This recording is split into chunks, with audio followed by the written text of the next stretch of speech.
they don't realize, like, there's a lot more to you than blonde hair, like, nice face, you know? And I think it's really frustrating that people focus on just kind of, like, the physical attributes and actually, like, speaking and getting to know someone.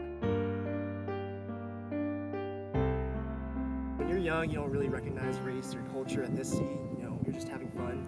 But probably around middle school, high school-ish, you start noticing things, and it starts becoming prevalent that, you know, in professional sports, there's not many, you know, Asian athletes that you look to as a role model. There's not many big Asian people in the entertainment industry that are looked to as manly or masculine or, you know, sexy. My family, who tend to be a lot darker than me, are always like, oh, like they call me gringo, which means like it's a nickname for someone who's white, and so like I knew they loved me, but it was always like there always seemed this kind of disconnect.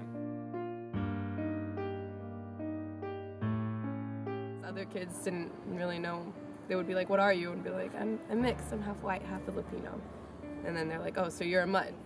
The dog equivalent, multiple breeds. Yeah. I remember in second grade, we had to take a standardized test, and we had to only check one.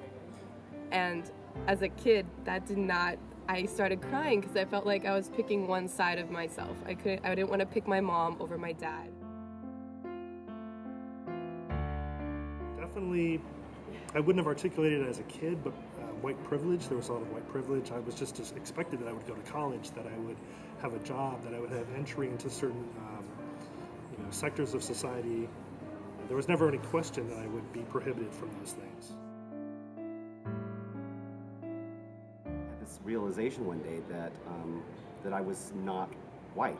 For whatever reason, I had been living my life thinking there were two races. Either you were darker and you were black, or you were lighter skin and you were white. And someone had to say, you know, Ernesto, you're not white. And it really kind of shocked me. It was a shocking moment for me as a child. I think for all the cries of tolerance and acceptance from the gay community and the larger community, within the gay community, there's definitely a lot of prejudice. Definitely a lot of prejudice and exclusion. I think there's a huge fear that once you get like to a certain point with certain rights, like say for marriage, for example, you want to appear really normal. You can't just look at something and understand it completely. Like, physical attributes really don't say much about a person. You will never get any sort of complete story just based upon what you see in front of you. And especially, I think, when you're only basing it upon physical appearance and what you're seeing, that's where you're going to take into account experiences and stereotypes and stories, and you will never get the full picture, so it's incredibly harmful.